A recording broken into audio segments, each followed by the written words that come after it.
the thing is, firstly, I'm going to back up a little bit. I had no idea I was going to college by the time most people, like most high school kids, know when they're going to college. I didn't realize this until it was like way late in the game. For me, I was like a senior, and I didn't normally, you're like a sophomore, junior, kind of being groomed to then pick the schools you want to go to, do your applications, get your tests, all of that. Like, I never did any of that. By the time I even knew that college was really an option for me, I was already like a junior, starting to look, and then even knowing that there was such thing as art school, then I had to build a portfolio, and I kind of butted up against some, I guess, institutional things that I wasn't really aware of from where I was coming from. So I had to do a year. I chose anyways. I did get into an art school right out of high school, but I chose to wait. I didn't feel like I was ready. I did a year of community college that actually had a really great introduction to art. And the way you could transfer credits to other schools and universities from that program was really good. So I thought, why don't I spend a year at home and really let myself develop and kind of get caught up to where I need to be before I can go to an art school. It's kind of like a red shirt year. You know, as an athlete, you take that 1 year off, and it kind of develops you and gives you the maturity to understand, you know, why you're there, what your purpose is. Yeah, well, I was also, you know, art school is expensive, and I knew that my parents were going to make some sacrifices for me to go. So if I was going to go, I really wanted to go, and I wanted to be prepared and ready to really be there and be present and make the grades and do, you know, get the most out of the experience. So with that said, surfing really wasn't a priority. And it's not that there's not surfing in Sarasota. There's definitely waves to be found on the right storm in the right little place on the right tide. But usually surfers from that area they just cross over to the Atlantic side and surf and then come back. But that wasn't an option. Like when I was in art school, I was in school. Like that was the number one priority in my life at the time. Right. So did that kind of like dedication to, you know, becoming an artist, learning as much as you possibly could, and perfecting your craft, did that carry through when you were in Los Angeles? Because that's, you know, you're kind of like in kind of the epicenter of surfing, you know, and you're on the West Coast and you're there studying, but did you feel like you still had that same mission to be an artist, like laser focused? It was all artist focused. My time in California was really just about art. So from Ringling, I actually spent a semester in San Francisco at the San Francisco Art Institute, and then transferred down to Claremont. I loved that institution, but it just wasn't for me. In San Francisco, I actually just liked the feeling of Los Angeles more. It suited me. Maybe because I think there's a lot of connection from Southern California to Florida, just in terms of the environment, how spread out things are. It just felt more comfortable. But I wasn't there to surf. You know, I was there to finish my MFA and then enter the art world. And my first entry into the art world was in the LA gallery scene in Culver City, late 2000s. Mm-hmm. So what, you know, this is kind of like the point where I think, interestingly, I think we were traveling in the same circles and missing each other when you touched down in Brooklyn. You know, the art world at that time in Brooklyn was large, but kind of tight knit, and as well as this kind of like underground urban surfing scene. And I think this is, you know, what I'd really like to focus on is, you know, like what brought you to Brooklyn, right? And, you know, tell me about your time as an artist and a surfer in Brooklyn, because this is kind of like the time where you really started to settle into the New York art scene, but you also found surfing again. So I was hoping you could talk about that. Well, I can't talk about my time in New York without talking about my wife. Mm, I would mhm. have never left Los Angeles had I not met my wife. Right. So what brought me to Brooklyn was choosing to be with my now wife and also mother of our two children. Right. Um, Who's also she's also an artist as well. You well, know. she's a designer, and actually, she'll take issue with you calling me a designer.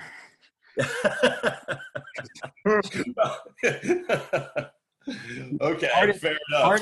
artist, fine, but she's definitely the designer. Yeah, And she helps on the design side. She helps me a lot, so I want to give her that credit. And sure. but I would honestly would still be in LA right now had I not met her in our lives, not intertwined the way that they did. So, but it wasn't my first time in New York. When I was in at Ringling, I did the New York Studio Program, which is no longer a thing. But at the time, there was like a conglomeration of schools that would send, you know, their top uh, students to this program, which is kind of like a mock MFA program where you get a studio in Manhattan. At the time, it was in Manhattan. Then after the World Trade came down, they moved it to Dumbo because it was literally right up the street from the World Trade Center. Right. Um, but you got a space with other artists from other institutions, from other places in New York, and you spent a semester, and there was no dorms, so I got a share apartment in like um, in Williamsburg before it was Williamsburg, Right. Right. so taking the L train out to Grand Stop to my apartment and then going all the way in to Lower Manhattan. But point is, I had a connection to New York. I still had friends in New York. Even after leaving that program, I would still come back to New York to see shows. While I was in graduate school in Los Angeles, my brother was still in undergrad. He went to SVA for photography. So I had a way to come back to New York to, network and check in with friends and people that I had gone to school with and either were waiting to go to grad school or just kind of entering into the New York scene. So I Right. kind of got to see what was happening in New York, and that even after grad school, I would still come back to New York at least once or twice a year just to see things and check in. And Right. take that back to LA with me because at least at the time there was a big difference between what was really happening in LA and what was happening in New York. And this before there was like blogs and Instagram and all of that. So the only way to really know was to either be there or wait for something to come out in a magazine or in a newspaper. Right. Right. So at what point did you start like really embedding yourself into Brooklyn? Because I know that in other conversations we've talked about you meeting influential people within the kind of urban surf scene at Mollusk Surf Shop, and I know that you were showing with Jeff Bailey Gallery in New York City. So the way that I kind of think about this is that there was some type of synergy starting to happen between, the art and the surfing and these two subcultures that were like rubbing up against each other. I would have never found out about the surfing in New York without being connected to the art world. And that's because the Ringling connection in New York is a real thing. And I feel like I'm fortunate to have gone to Ringling at a time when we were getting a lot of people out of the program and into New York and actually doing things like influentially in New York, showing at good galleries or curating things or just doing really interesting things. And like most schools, you support, the alma mater or the alumni of that institution because you you kind of have a shared experience, you know. So while I was a student at Ringling, I met a lot of, you know, at the time, really young artists just kind of getting started, but they became, you know, serious artists in New York. And so while, you know, being out and going to the openings and going to parties and this and that, to answer your question, I started embedding myself from day one.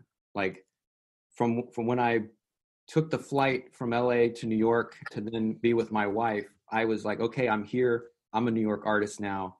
I went to everything, met everybody, and just hit the ground running. As I would just meet people and just, I'm Kris Chatterson, you know, I just moved from LA, you know, I was showing with this gallery, and having had the experience with showing and working in LA, it kind of gave me a little bit of a leg up. You know, like some people are like, well, whatever, but other people are like, oh, so you are for real. You're doing this. You're not just, you know. Yeah. All right. Yeah.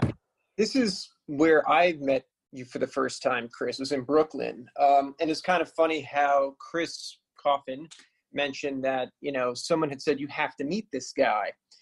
And for me, it was one person from the art world and another person more from the surfing side of things and design that were in the same week said, oh, there's this guy, Kris Chatterson, in town. You should probably meet him. And one was David Murphy, who is working on a project called Imaginary Surf Co. Yep, I know Dave. And he had said, oh, you got to meet him. But it was actually my partner in the gallery that I used to run on the Lower East Side, Helen, who was like, oh, we should meet with them in McCarran Park. And I remember distinctly meeting you and I believe your wife in McCarran Park and having a conversation almost solely about surfing, I think. Yep. But it was kind of a nice thing to meet a kindred spirit of somebody who is also surfing and kind of knew the same circles. But it was a very interesting time, I thought, because like you said, it was before Williamsburg had become Williamsburg. The Lower East Side was just sort of kicking off. And I think the second time we met was at the Fish Fry out in Long Beach.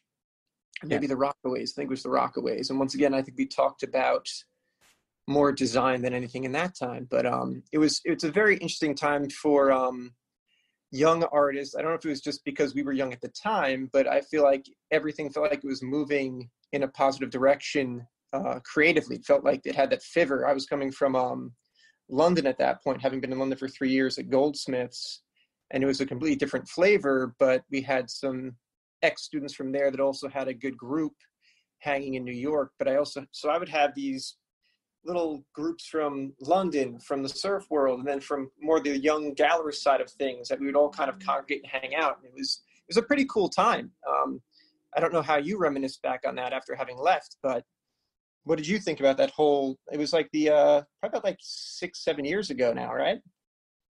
Yeah, well, I left, it will be 6 years ago. Actually, this month is when I left New York. Yeah. Kris, I think you and I both left Brooklyn within months of each other. I think it was kind of like, I felt like it was the heyday. I think we left at the right time, actually.